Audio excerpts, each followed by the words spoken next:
Célestin Diamène, c'est vrai, Bertrand Tatinda vient de le démontrer, en quelques mots simplement, la colonisation a déstructuré complètement l'Afrique, a notamment pillé ses ressources, mais j'ai quand même envie de poser la question, quid de l'Amérique latine et de l'Asie, qui ont aussi été colonisés? Comment ont-ils fait pour avoir le développement, le niveau de développement qui est le leur aujourd'hui? Parce que est-ce que l'Africain n'a pas une part de responsabilité? Bien, avant de répondre à cette question, mon cher Fred, Oui. j'aimerais déjà rappeler à mon ami l'honorable Samuel Mott, Oui. sur ce plateau, qu'il faut arrêter de faire la polémique pour la polémique. Je crois que M. Canto n'a pas le... Permettez 2 secondes, c'est important. Okay, vas-y, vas-y. M. Canto n'a pas le monopole de la sécession n'est pas une option. C'est une phrase simple. Sécession n'est pas envisageable au Cameroun. Tout à fait. Ce n'est pas le monopole de M. Canto. Donc arrêtons de faire... J'ai seulement dit que c'était une réaction à minima. Permettez. Arrêtons de faire des faux débats. Vous comprenez? J'ai dit et je redis ici que je ne veux pas personnaliser ce débat, Oui. qui est un débat national, qui est au-delà des chapelles politiques. Arrêtons de tout ramener à un homme. Il y en a marre quand même. Donc je crois que c'est simple. Personne, aucun homme politique sérieux, aucun patriote camerounais ne peut accepter l'idée même de faire le séparatisme et la sécession. Ceci étant dit. Maintenant, effectivement, sur la colonisation, écoutez, Fred Bongou, je ne peux pas vous dominer si vous acceptez pas la domination. Elle est d'abord mentale, la domination. Je ne peux pas vouloir prendre le dessus sur vous si vous ne l'acceptez pas. Votre esprit, vous l'avez. Il y a un célèbre nationaliste africain qui disait, panafricain d'ailleurs, Jomo Kenyatta, qui disait en termes de boutade, n'est-ce pas, les Africains ont été colonisés parce qu'ils sont colonisables. Ça peut faire sourire. Mais ça veut dire que tout commence par l'esprit. Les Européens qui venaient, les Blancs qui venaient, ils se mettaient en bordure de côte. Ils n'entraient pas dans le village. Ce sont les Noirs eux-mêmes. Ce n'est pas pour créer la division, les polémiques stériles. Ce sont les chefs africains eux-mêmes qui allaient dans des maisons, dans des forêts pour attraper leurs frères, moyennant une monnaie de singe, pour les livrer aux Européens qui les acheminaient vers les États-Unis, la Réunion, etc., et l'Europe. Voilà donc le cœur de la colonisation. Elle est spirituelle. Pourquoi, depuis l'esclavage, avons-nous accepté l'esclavage? Pourquoi avons-nous accepté la colonisation? C'est dans l'esprit. Quand on parle de termes de l'échange et tout ça, mais écoutez, comment voulez-vous qu'un fournisseur subisse un prix imposé par l'acheteur? Bien sûr, l'économie, c'est l'offre et la demande, je suis d'accord. Mais quand même, à ce point-là, depuis toujours, ce sont les colons, enfin les anciens colons, qui nous imposent le prix des matières premières. Ce n'est pas acceptable. Il y a quand même... Hein? Même les cultures de rente. Et même les cultures de rente. Non. Je veux dire qu'on n'est quand même pas obligé. Il y a il y a 54 pays africains. On n'est pas obligé. Tout à l'heure, je crois que c'est le président Banakane qui parlait de l'écho dans la classe politique française, des hommes politiques qui ont fait écho, qui ont fait chorus derrière Macron, quand il était attaqué par M. Erdogan. Je crois que les chefs d'État africains sont en mesure de faire chorus sur les valeurs essentielles de l'Afrique. L'Afrique ne peut plus se laisser dominer par les Européens. D'ailleurs, ils n'ont pas intérêt à ce que l'Afrique s'industrialise. Parce que la prospérité vient d'abord par l'industrie. Regardez un peu l'Afrique globale. Prenons le cas du Cameroun. Citez-moi sur les 8 universités d'État. Combien d'universités comportent des bibliothèques? Combien ont-elles de laboratoires de recherche? L'industrialisation, Fred Bongou, passe par la recherche. Si vous n'êtes pas focalisé en matière technologique, en matière industrielle, sur la recherche, c'est-à-dire que si vos étudiants ne sont pas dans le laboratoire, vous dépendrez toujours des importations. Oui, pardon. Juste pour mettre un peu d'eau dans votre moulin, il y a un penseur célèbre qui a d'ailleurs dit que si vous voulez cacher quelque chose à un Africain, il faut le mettre dans les bouquins. Ouais. Effectivement. Donc c'est pour dire que tout se passe dans la matière grise. Nous acceptons encore aujourd'hui, d'ailleurs je rappelle au passage que sur le plan juridique, c'est vrai qu'on a eu la tutelle et le mandat, mais en vérité on a été colonisés. Parce que les Français, comme les Britanniques, se comportaient comme des colons. C'est comme ça qu'ils ont fait. C'est pour ça qu'on parle en Afrique francophone et d'ailleurs anglophone de pays colonisés. C'était vraiment la colonie. Donc, c'est pour dire que aujourd'hui, les Africains, et nous sommes ici à Afrimédia, pour contribuer à cette déconstruction de ce que les Occidentaux ont bien voulu nous imposer. C'est-à-dire que nous devons faire comprendre à nos frères et sœurs africains, panafricanistes, que nous sommes capables, que nous pouvons. Toute leur vie, toute l'existence, les Européens ont voulu nous faire croire que l'homme noir est derrière, est en dessous. Attendez qu'on vous apporte. Et finalement, regardez les immigrations, les migrations. L'Africain pense que l'aide d'eau, c'est ailleurs. Il faut acheter des visas à 1 million, à 4 000 euros pour envoyer son gamin à l'étranger. Parce qu'on est convaincu qu'on n'a pas de bonnes écoles ici. On a un rhume, on va en France, à Washington, à Londres se soigner. Parce qu'on est convaincu, malgré les appellations un peu pompeuses, hôpital de machin, parce qu'on n'a pas d'hôpitaux dignes de ce nom en Afrique. Alors, que faut-il? C'est d'abord la mentalité. Écoutez, moi je pense qu'on peut s'habiller en costume, mais penser comme un Africain. Il y a les Européens qui venaient s'habiller en boubou. Les Indiens le font, les Chinois le font. Mais un Européen qui vient s'habiller en boubou ne pense pas forcément comme vous. Oui. Ça peut être une apparence. Regardez un peu, les Singapouriens, les Hongkongais s'habillent aussi en veste et cravate. Ils ne pensent pas comme les Anglais. D'ailleurs, ils sont développés, ils n'ont pas besoin de la Grande-Bretagne pour être eux-mêmes. Donc ça, c'est un faux débat. Comprenez? Tout se passe dans la tête. Vous avez des rois, des chefs traditionnels qui sont habillés bien sûr en tenue traditionnelle, mais qui ont des comportements un peu extra-africains, comprenez ce que je veux dire. Donc ça veut dire que tout doit se passer dans les mentalités. Nous, Africains, nous devons d'abord commencer par nous décoloniser l'esprit. Bob Marley disait quoi? Emancipate yourself from mental slavery. La vraie colonisation, Frédéric Bungu, elle est d'abord mentale. Le vrai esclavage, pour ceux qui ont regardé le film Dr Zhivago, elle est d'abord mentale. Si vous acceptez la prison, vous l'acceptez d'abord en esprit. Pourquoi? On me relaie les discours de M. Maurice Macron, mais je n'ai rien à foutre de ce qu'il pense de moi, africain. Emmanuel. Emmanuel Macron, pardon, merci, honorable. Je n'ai rien à faire de ce que Macron pense de moi. Je n'ai rien à faire des plans que l'Occident pense de nous. J'ai à voir mes capacités en tant qu'Africain à vouloir contourner leurs macabres plans qu'ils ont toujours eu depuis 600 ans et de s'en sortir. Qu'est-ce qu'il y a chez l'Africain à toujours se délecter des discours des autres? Je veux dire que, est-ce qu'on a besoin d'être aimé? Pourquoi l'Africain a-t-il besoin d'être plus aimé que les autres? Je n'ai pas besoin quand même, en tant qu'Africain. J'ai besoin d'éduquer mes enfants à être un homme debout. Je n'ai pas besoin de savoir ce que Macron pense du nègre, de l'Africain. Ça, c'est son problème là-bas. Mon problème en tant qu'Africain, c'est de mettre en place des techniques qui feront que demain, militairement, technologiquement, commercialement, diplomatiquement, l'Afrique parle. Regardez le Conseil de sécurité. Tous les pays permanents du Conseil de sécurité, ce sont les pays vainqueurs de la guerre. Ils s'imposent par leur armement, parce que c'est des puissances militaires. L'Afrique a besoin de se dépatouiller de trois leviers, trois gangrènes. D'abord, l'indépendance économique.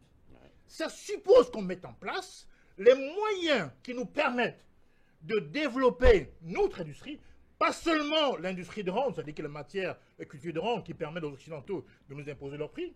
Ça suppose au préalable qu'on puisse mettre dans nos universités des pôles d'excellence qui permettront à nos étudiants de travailler, de rechercher, de créer, d'inventer, ce qui pourrait demain nous rapporter de l'argent et avoir une puissance telle que nous pourrions nous-mêmes imposer nos prix. Deuxièmement, sur le plan diplomatique, il faut arrêter de se faire arc-bouter, de se faire épauler par la France, la Grande-Bretagne, les États-Unis.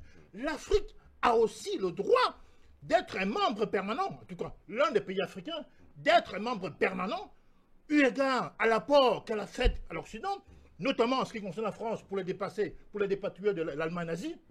L'Afrique est en droit de réclamer aussi d'avoir une place au Conseil de sécurité, voire même 2 places.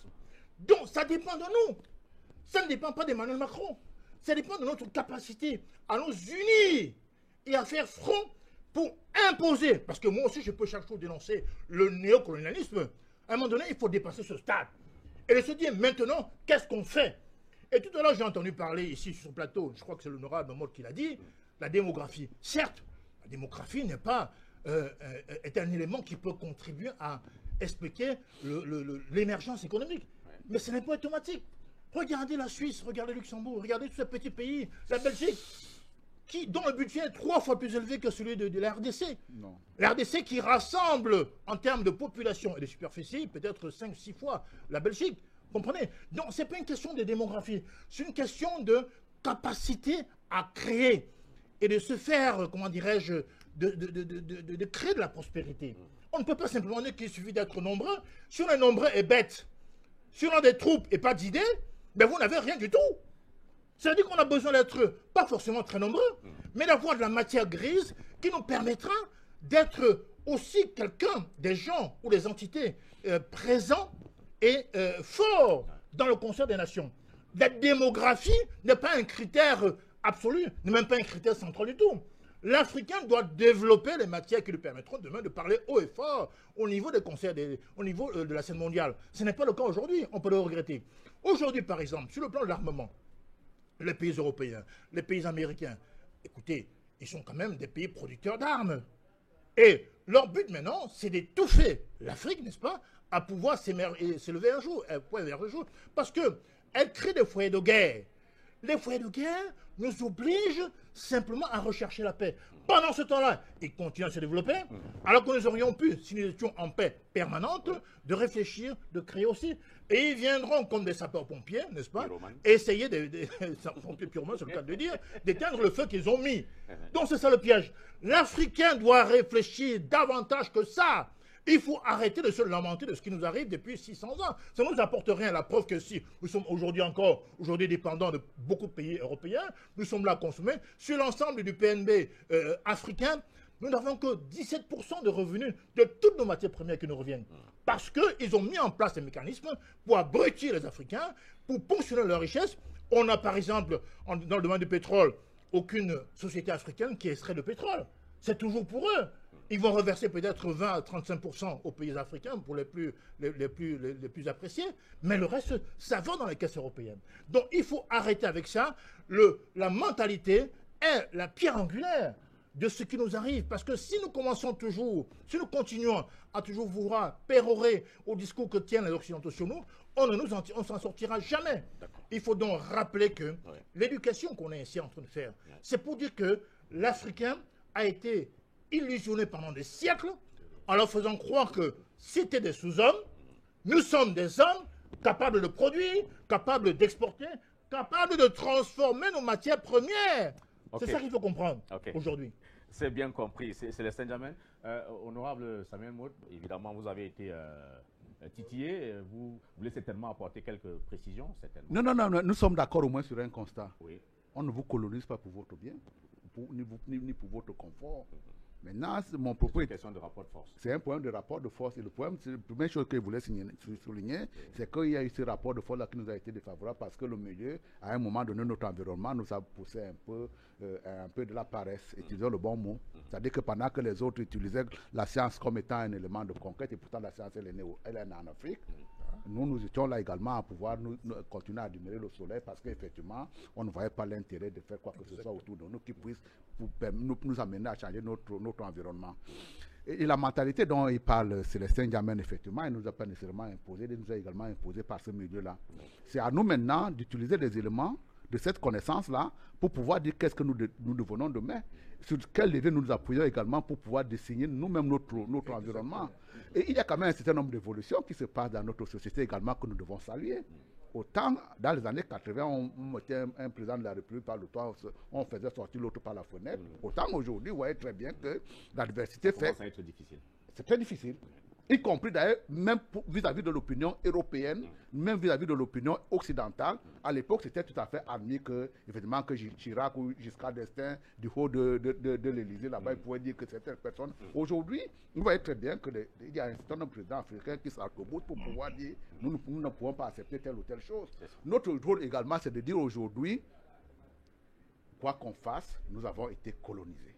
Quoi qu'on fasse, cette colonisation-là, c'est fait à notre détriment. Quoi qu'on fasse, c'est un fait que nous avons perdu beaucoup de temps et beaucoup de ressources dans le cadre de cette colonisation. Ce que je voudrais souligner en ce qui me concerne, ce qui est plus important, c'est ce que nous faisons demain. Et dans ce que nous faisons demain, effectivement, il faut faire l'inventaire de ce que nous traînons encore aujourd'hui comme étant un lourd fardeau, un passif. Et parmi ce passif-là, même si Célestin Djamène n'est pas d'accord avec moi, la balkanisation de l'Afrique, si nous ne prenons pas conscience de ce que c'est un frein au développement, on ne fera pas grand-chose. Attendez, parmi les pays qui se développent aujourd'hui en Afrique, à une vitesse assez remarquable, il y a par exemple le Nigeria.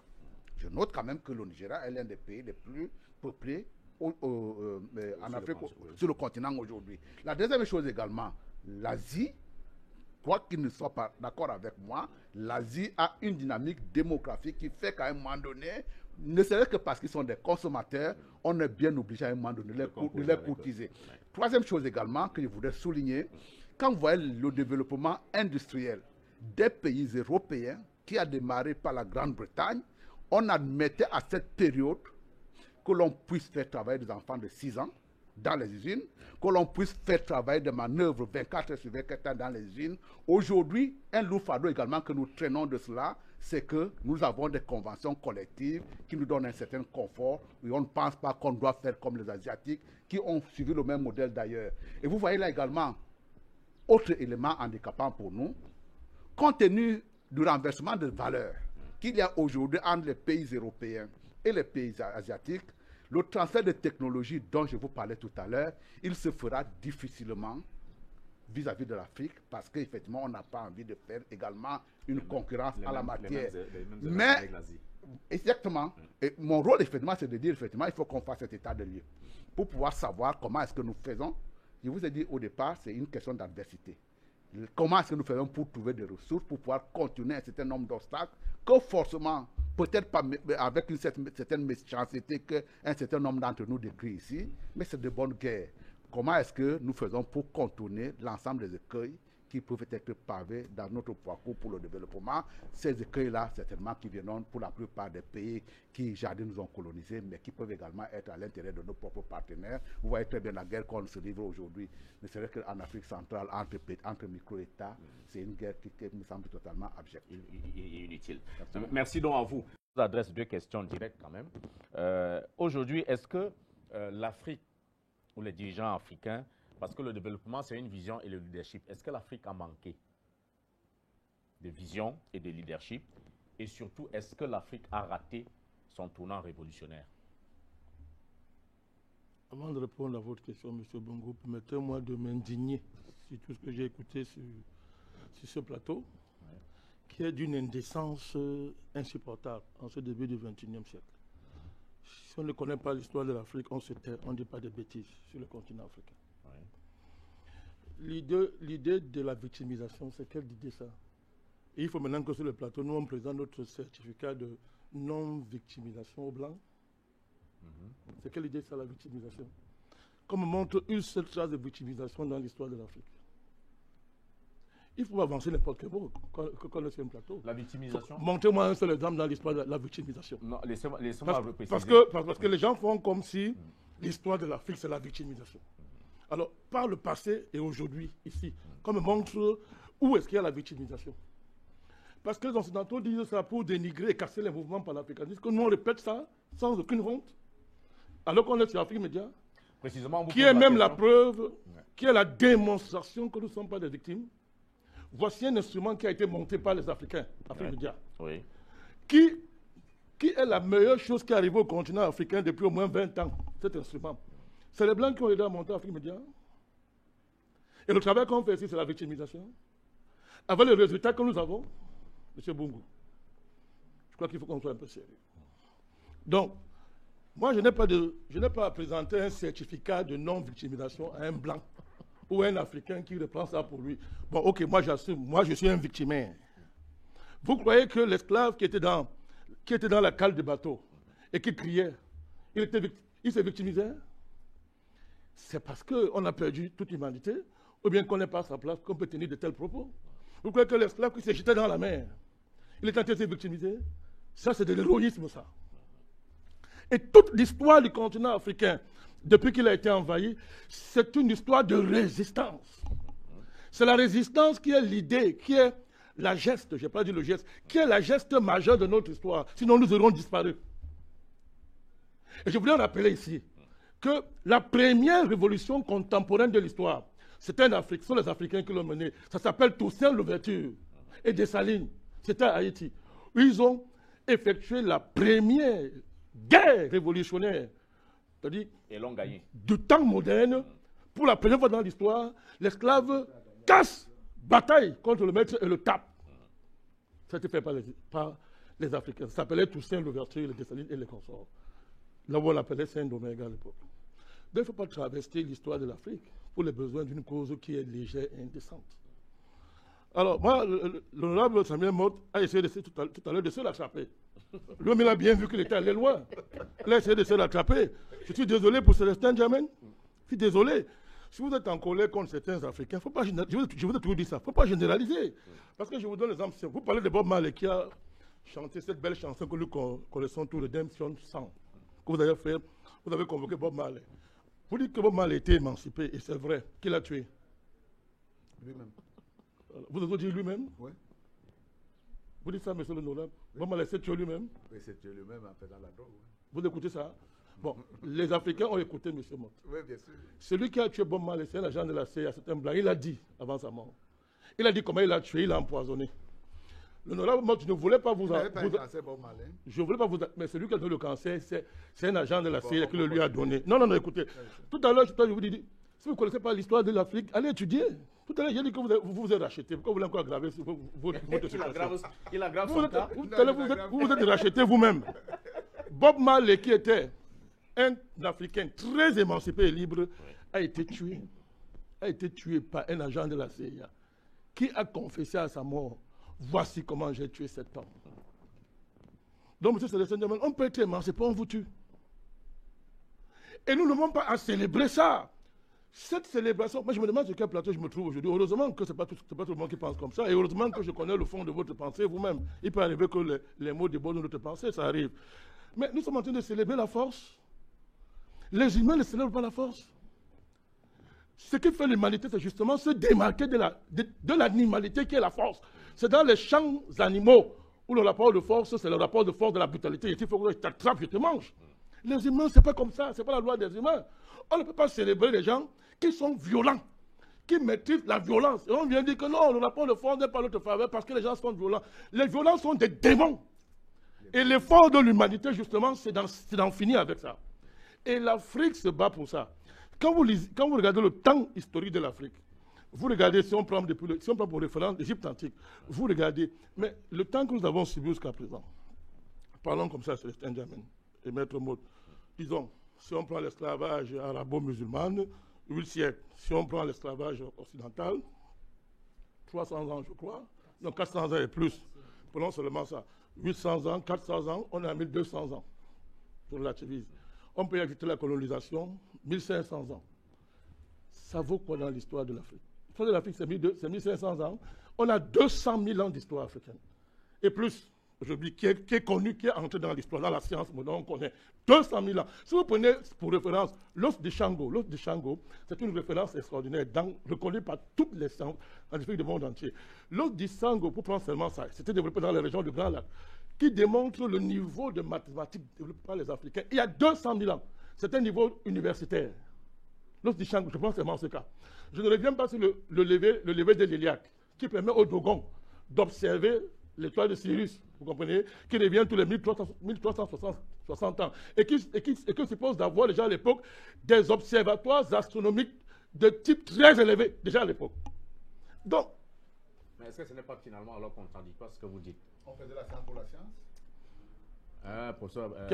Président Badakani. Qu'est-ce qui est contradictoire? Je veux démontrer simplement que ce cycle de déclin, parlons comme ça, de déclin, qui tourne autour de 2000 ans pour l'instant, 2500 ans de déclin, parlons comme ça, dans notre rapport avec les pays arabes et peut-être l'Occident, ça vaut quoi durant toute cette histoire que je suis en train de vous citer, ce long temps historique de près de 300 000 ans où on est au sommet de la civilisation? Je comprends bien. Attends, non, c'est pour dire quoi? Non, la thématique, c'est... Qu'est-ce que j'avais d'abord démontré? Écoutez, ce qui a primé sur ce plateau, c'est que nous sommes des victimes. Je suis en train de démontrer que pendant plus de 300 000 ans, on n'a jamais été victime.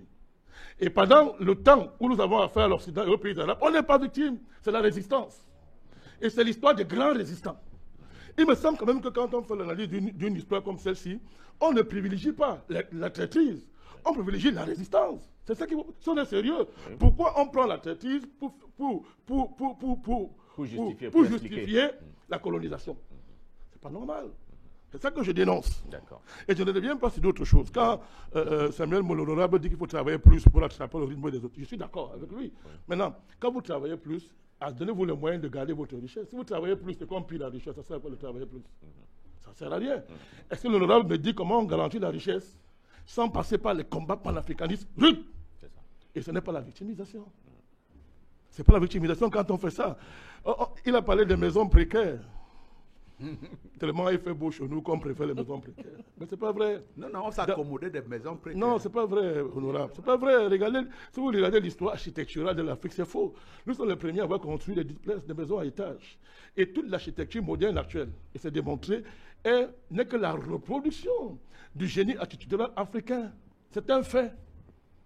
Les architectes américains le démontrent, le disent, c'est un fait.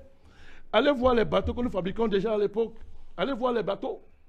Vous allez voir. Donc, il arrive dans l'histoire des peuples qu'on connaît ce cycle descendant. Mais il ne revient pas aux enfants dignes d'un continent, comme ce Saint-Germain qui est un digne fils de l'esprit, comme Maître Mode, de célébrer ces moments obscurs de notre histoire, indignes de notre histoire, en justifiant ce qui nous est arrivé. Non, mais je crois que tu nous as mal compris. Non, je vous ai bien compris, parce que vous avez célébré ça. Hein? Quand vous dites, maître, quand vous dites ceci, vous dites que il y a 60 ans, nous ne sommes plus commandés par quiconque. Ce n'est pas vrai. Juste en 80, on menait des guerres de libération en Afrique. 80. Le Zimbabwe a été libéré quand? Lancaster a été libéré quand? La portée était finie quand? Ce sont des faits historiques. Si on discute les faits historiques, moi je me tais. Je ne parle plus. Non, allez-y. Ce sont des faits historiques. Donc pour dire que moi je ne célèbre pas ce genre de choses. Je ne célèbre pas ça, mon cher Mbungu. Donc, la situation de l'Afrique n'est pas comparable à celle de l'Asie. Je vois, on parle de la Chine. Mais vous voulez qu'on parle de la Chine? L'histoire de la Chine, ce sont les successions des cycles du capitalisme. La Chine, si on met de côté la révolution communiste incarnée par Mao Tse-tung, jusqu'à la mort de Mao, la Chine était un pays pauvre. Vous le savez, non? C'était un pays pauvre. Qu'est-ce qui fait lever la Chine? C'est parce qu'il y a un deal entre l'élite chinoise post-Mao et le capitalisme occidental. Deng Xiaoping. Merci. Occidental, où on fait de la Chine l'atelier du monde. Bah voilà. Écoutez bien, mais l'Afrique n'a pas encore ce privilège. Mais on essaie de ne pas l'avoir. Non, vous avez dit que c'est vous qui magnifiez le génie chinois pour justifier que l'Afrique, nous, on se victimise. Moi, je vous démontre que je reconnais que les Chinois ont fait des efforts, c'est évident. Il y a la révolution communiste, mais je vous dis que ce n'est même pas la révolution communiste qui a rendu la Chine riche. Parce que Deng Xiaoping dit, si le chat est gris ou noir, pourvu que la table a souri. Autrement dit, introduisons chez nous le capitalisme. Ça, c'est un deal non dit ouvertement qui entre le capitalisme dans son cycle d'expansion. En ce moment-là, qui fait qu'il y a un consensus que la Chine devient la télé du monde. Et tout le monde investit en Chine. La preuve, dès que la Chine maintenant dit, OK, non seulement je ne suis plus dans l'atelier, je vais devenir la première puissance mondiale, que vos Occidentaux, ils déclarent la guerre à la Chine. C'est là où on est aujourd'hui. La guerre, on déclare la guerre à la Chine. C'est le stade actuel. C'est clair. Et l'avenir nous dira, nous démontrera. C'est maintenant qu'on va voir si la Chine va résister à cette guerre qu'on lui a déclarée. Ce cycle est en train de se déplacer pour aller en Inde. Le sous-continent indien. Et le Brexit britannique s'explique. La City, le Brexit, c'est en grande partie la City qui dit, OK, les capitaux, on va en Inde avec ça. Vous comprenez? Et vous ne comprenez pas ça si vous ne connaissez pas la géopolitique de l'Asie, où pendant très longtemps, les banquiers mondiaux arrivaient à un certain niveau. Lorsqu'on a fait signer les accords de Bretton Woods pour que la Banque des règlements internationaux émerge, tout le monde connaît, celui qui fait des recherches profondes connaît ce qui s'est passé et qui a justifié qu'à un moment donné, on fasse du Japon un pont occidental en Asie pour contrecarrer la Chine. Et on a vu comment on a organisé ça. Monsieur, ça a été organisé. Je ne nie pas le génie du pont. Mais qui peut nier ce qui s'est passé? L'affaire du Japon. Il en est de même des dragons. Quand on me parle de l'Amérique latine, est-ce qu'il y a le développement en Amérique latine? Non, c'est Célestin Diamène. L'Amérique latine n'est pas développée. L'Amérique latine se bat contre l'impérialisme américain. C'est le combat d'Evo Morales, de Hugo Chavez, de tous ces gens qui refusent l'impérialisme américain. Ils ne sont pas sortis de l'auberge. Au contraire, nous sommes même des jumeaux avec les Sud-Américains aujourd'hui. Oui, nous sommes des jumeaux. Oui, d'où ma question. Est-ce que l'Afrique a donc raté son tournant révolutionnaire? Bon, on peut dire que nous avons raté la décolonisation. Oui. Mais ce n'était pas de notre faute fondamentalement. On avait affaire à des gens très violents. Oui. Maintenant, si nous décidons que, OK, il faut aussi qu'on soit violent, là, il y a un contre, c'est un choix. Ça veut dire qu'il va falloir qu'on recolonise l'Europe, qu'on recolonise même les États-Unis. C'est un rapport de violence. Est-ce que l'humanité peut vivre comme ça? Ça en vaut pas la peine parce que ceux qui nous disent qu'on se victimise et qui racontent du n'importe quoi, je sais bien que c'est une théorie qui circule. Saint-Germain n'est pas quelqu'un qui partage cette théorie. Je travaille avec toi depuis longtemps. Tes mots ont peut-être dévoilé ta pensée. Mais ceux qui parlent de cette théorie victimaire, ceux qui le disent. Il est sur le plateau, il va s'en expliquer. On va débattre. Oui. Il faut le débat. Oui, on est là pour ça, président. Ceux qui parlent, le discours de l'idéologie victimaire est développé par des Africains qui sont des agents de l'Occident. Quand ils le disent, allez voir comment ils vivent, ceux qui le disent, qui tiennent ce discours. Allez voir comment ils vivent. Soit allez voir leur vie. Ils sont pris en charge par l'Occident. Ils ont des marchés que le long de l'Occident. D'autres sont des agents des services secrets ouvertement. C'est eux qui racontent ce genre de choses. Qu'on se victimise. Mais ça n'a aucun fondement, l'idéologie victimaire. Mais comment, de quoi est-ce qu'on parle? Les Français se victimisaient quand ils pleuraient, quand ils les marchaient sur eux. C'était la victimisation. Qui a appelé ça victimisation? Qui a osé appeler ça victimisation? Quand les Américains sont levés contre les colons, leurs cousins colons anglais, qui a appelé ça victimisation? On a appelé ça mouvement révolutionnaire. Mais quand le panafricanisme s'élève et pose des actes concrets, nous on dénonce. Non seulement on dénonce, mais on montre des instruments de libération qui produisent des résultats. Vous comprenez? Avec ces Saint-Germain. Donc on montre ces travaux-là. Quand nous on dit non, ils victimisent. Parce qu'ils ont peur. Vous voyez, je termine. Ils ont peur. Oui, c'est la même chose qu'il y a avec. Vous en faites pas, vous aurez. Ils ont parlé. Non, allez-y, président. Allez-y. C'est comme l'idéologie, c'est ce qu'on appelle aujourd'hui la théorie du complot. Dès que vous tenez un discours qui va contre Rothschild et tous les brigands internationaux qui veulent détruire le monde, on dit que vous êtes un complotiste. Et les gens se battent nuit et jour pour éviter qu'on les traite comme ça.